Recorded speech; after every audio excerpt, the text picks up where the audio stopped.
Jadi kalau persoalan pesan kita gitu terkait dengan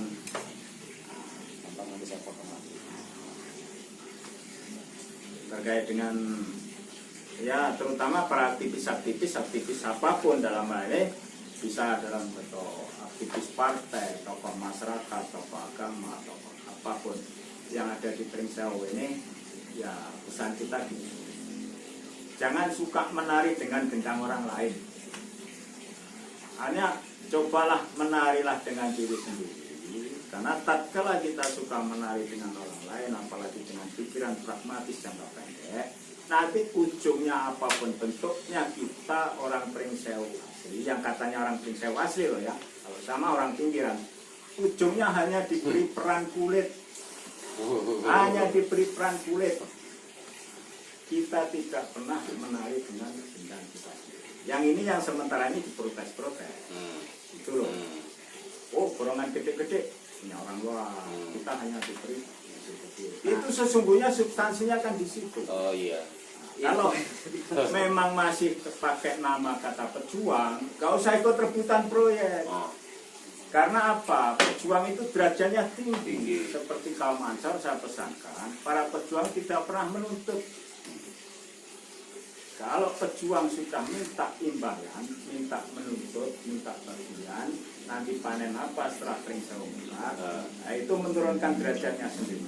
Jadi nilai gedung juang itu gedung para orang mulia yang tidak pernah minta apa-apa, tempatnya tinggi di atas daripada jabatan PJ pun, bupati pun. Nah, saya rasa begitu, Mas.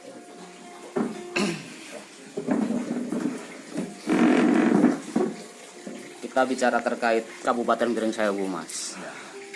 Selama ini kan Mas Yudi yang aktif di dalam sosialisasi ke seluruh pelosok Kabupaten Pringsewu.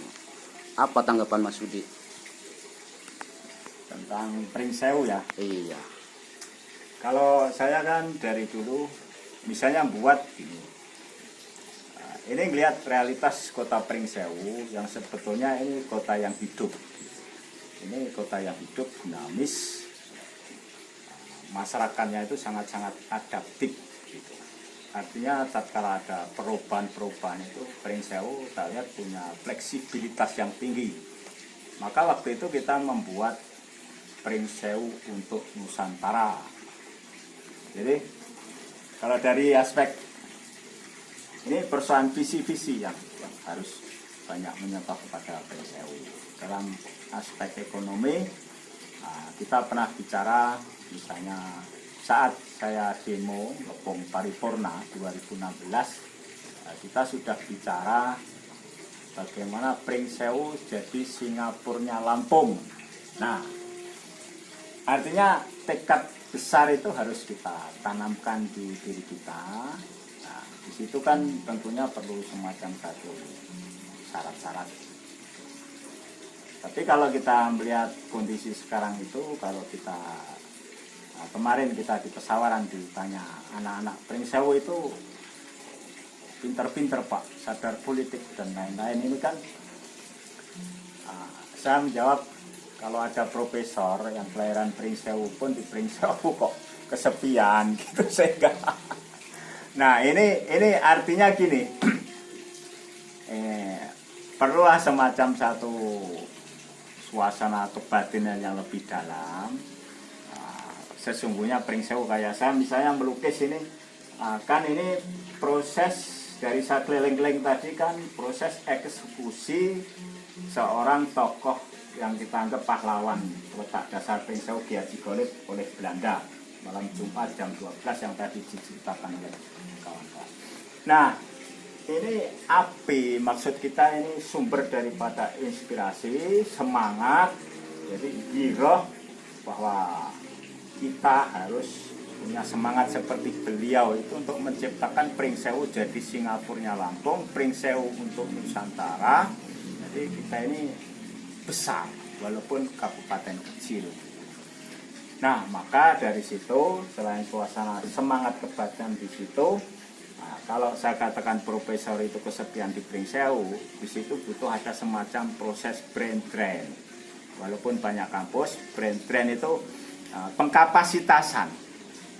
pengkapasitasan daripada semua komponen masyarakat Pringsewu itu, sehingga ya kalau misalnya ada pejabat luar, kok protes-protes, lah kita memangnya mampu apa gitu loh. Nah, seperti itu kan perlu semacam brand kapital. Nah, sebelumnya ada brand dari brand kapital, kapasitas pengkapasitasan orang Pringsewu itu, sehingga kita mampu kalau saya melukis Syekh Ahmad Yasin menggoyang dunia dari kursi roda pun gitu loh. Jadi lawang saya sendiri kalau webinar itu juga 7 provinsi kok. Saya nggak lulus sekolah gitu. Kan sini banyak dokter, banyak orang-orang pinter. Nah, seperti itu Mas Agus. Terkait dengan masuknya tahun politik di tahun 2002 hingga 2024 ini, apa pesan-pesan yang bisa disampaikan oleh Mas Yudi? Ya, pesan saya kan misalnya tahun 2018 saya itu malah waktu itu karena kita bertempur dengan oligarki, saya menggelar Geruat Lampung dengan niat waktu itu di Tugu Adipura. Geruat Lampung itu dengan niat ngelawan oligarki supaya kita tidak dikooptasi oleh penguasa-penguasa yang di belakangnya hanya kooptasi oleh oligarki. Kalau seperti itu sama aja kita terjajah. Ya, kita ingat sejarah Tan Malaka yang berseberangan dengan Bung Karno waktu itu. Saya hanya ingin Indonesia merdeka 100%. Tapi di saat merdeka yang nikmati hanya pengusaha-pengusaha, berapa gelintir orang, penguasa-penguasa, beberapa kelompok tertentu elit, ternyata fakta kalau kita keliling rakyat masih termarginalisasi, masih banyak orang miskin, orang susah. Mereka bisa mengkooptasi melalui kediktatoran konstitusi. Bahkan kalau saya kritik, kita belum menemukan format demokrasi yang sehat. Nah, ini kita belum merdeka sepenuh-penuhnya. Makanya kalau toh pun nanti 2024 kita belum punya calon yang punya modal sendiri, kalau toh dimodali oleh oligarki atau pengusaha, ya setidaknya kayak Soeharto. Bukan berarti kita ini memuja Soeharto, tapi Soeharto itu mengatur pengusaha, bukan diatur pengusaha. Nah, kita kan lihat kawan-kawan di saat misalnya paket-paket yang 1 miliar ke atas, 5 miliar ke atas dipegang orang tua. Karena apa? Kapasitas kita masih diatur pengusaha. Sehingganya ya pengusaha luar, itulah yang tidak disadari. Nah, itu obatnya kalau kita tidak mampu tarung dengan money politik dan otak kita masih transaksional overdosis, pragmatis transaksional overdosis otak rakyat ini. Nah, ini harus disadarkan dan dilakukan semacam satu konsensus lah semua masyarakat bahwa kita no money politik.